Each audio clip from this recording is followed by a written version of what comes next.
Hello guys, क्या आपके पास आधार card है? क्या आपके पास भी पैन कार्ड है? तो क्या अब आप वोट डाल सकते हैं? अगर आपका जवाब हाँ है तो ज़रा रुकिए, क्योंकि आज हम बात कर रहे हैं एक ऐसी गलतफहमी की जो करोड़ों लोगों के दिमाग में बैठी हुई है।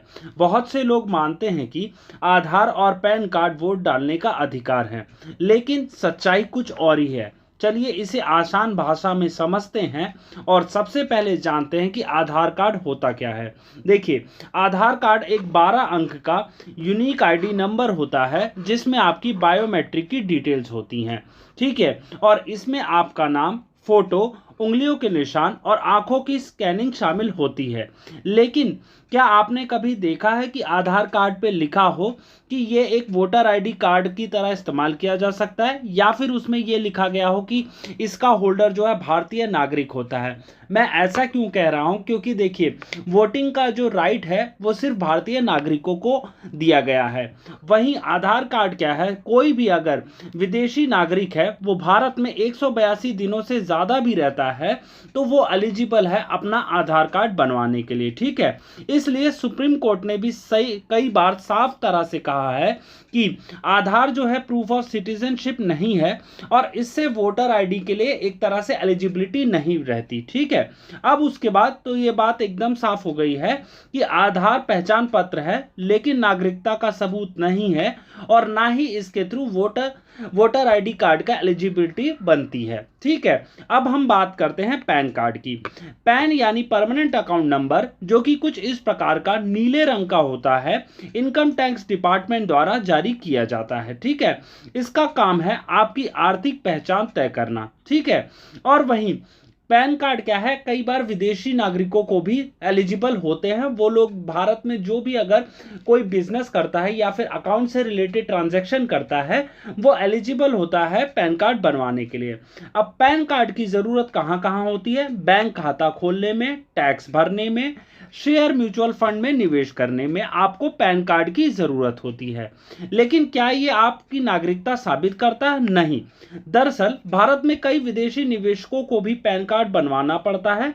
इसका मतलब है कि पैन कार्ड भी आपकी नागरिकता का सबूत नहीं है।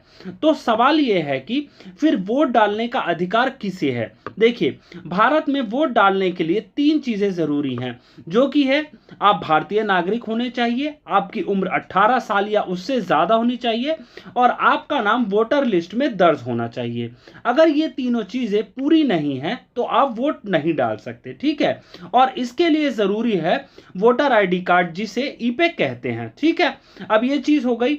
अब आप सोच रहे होंगे कि आधार और वोटर आईडी को तो लिंक कर दिया गया है सरकार ने, तो क्या इससे आधार से भी वोट डाला जा सकता है? नहीं, सरकार ने सिर्फ डुप्लीकेट वोटर्स को हटाने के लिए यह लिंकिंग की है। ठीक है, इसका मतलब यह नहीं है कि अब आधार जो है वोटिंग का अधिकार देता है। सुप्रीम कोर्ट ने यह भी कहा है कि कोई भी व्यक्ति सिर्फ आधार के बिना अपने अधिकारों से वंचित नहीं किया जा सकता।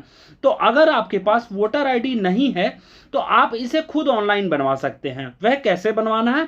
आपने बस NVSP की पोर्टल पे जाना है, वहां फॉर्म 6 भरे, आधार और जन्म प्रमाण पत्र जैसी जानकारी दे, और कुछ ही समय में आपका नाम वोटर लिस्ट में आ जाएगा। तो चलिए अब पूरी बात को एक बार दोबारा से दोहराते हैं। आधार कार्ड क्या है? सिर्फ पहचान का एक निशान है आपका, उससे नागरिकता साबित नहीं होती। वहीं पैन कार्ड सिर्फ टैक्स से जुड़ा है, नागरिकता से इसका कोई भी लेना देना नहीं है। अब वोटिंग का हक सिर्फ भारतीय नागरिकों को है, वो भी जब उनका नाम वोटर लिस्ट में हो। ठीक है, इसलिए आधार और पैन के भरोसे मत रहिए, अपना वोटर आईडी जरूर बनवाइए और अपने अधिकारों का सही इस्तेमाल कीजिए। अगर आपको ये जानकारी अच्छी लगी हो तो प्लीज इस वीडियो को अपने दोस्तों, परिवार और जानने वालों के साथ शेयर करें, जिससे एक तरह से अवेयरनेस फैल सके, ताकि वो भी इस गलतफहमी से बाहर निकल सके और ऐसे ही आसान भाषा में कानून को समझने के लिए लॉ पाथवेज चैनल को जरूर सब्सक्राइब करें। और ऐसी वीडियोस मैं आपको रेगुलर इंटरवल्स पे लाता रहता हूं, आपको बस लाइक करना है इस वीडियो को। Thank you for watching.